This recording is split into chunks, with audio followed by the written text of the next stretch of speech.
இப்போது உலகில் நடக்கும் போர்கள், பொருளாதார பிரச்சனைகள், உணவு தட்டுப்பாடு போன்ற செய்திகளை பார்த்தால் பலர் பயப்படுகிறார்கள். ஆனால் இதை பற்றி பைபிள் ஏற்கனவே எச்சரித்திருக்கிறது.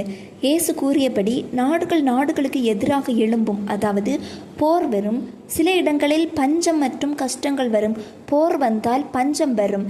இன்று நாம் பார்க்கும் உலக செய்திகள் இந்த வார்த்தையை நினைவுபடுத்துகின்றன. ஆனால் இந்த செய்தியின் முக்கியமான நோக்கம் நம்மை பயப்பட செய்வது அல்ல. கடவுளை நம்பி வாழ இது ஒரு சான்ஸ். அதாவது கடைசி காலங்களில் இந்த மாதிரியான சம்பவம் நிகழும். ஆனால் கடவுளை தேடுகிறவர்களுக்கோ ஒரு நன்மையும் குறைவுபடாது. உலகத்தில் பஞ்சம் வரும்போது யாரால் தாக்கு பிடிக்க முடியும்?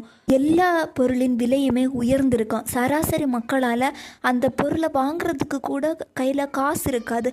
அப்போ நீங்கள் என்ன பண்ணுவீங்க?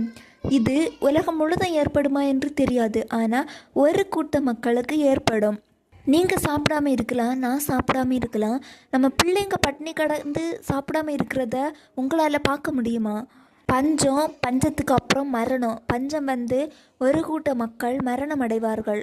பைபிளில் இருக்குது. அதனால் முழிச்சிக்கோங்க. இதுதான் நம்ம கடவுளை தேட வேண்டிய தருணம். நம்ம இயேசுவை அதிகமாக தேடினால் நம்மளை அவர் பிழைப்பூட்டுவார். நம்ம குடும்பத்தையும் அவர் பார்ப்பார். அதனால் பயப்படாதீங்க. நம்ம வீட்டிலேயே ஒரு மிகப்பெரிய ஆயுதம் இருக்கிறப்போ எதுக்கு பயப்படணும்? அதுதான் பைபிள். நீங்கள் தினசரி பைபிளை படித்து தியானித்து ஜெபம் செய்தால் இந்த உலகத்தையே கைப்பற்றுவதற்கு ஒரே வாய்ப்பு அந்த பைபிள் மட்டும்தான்.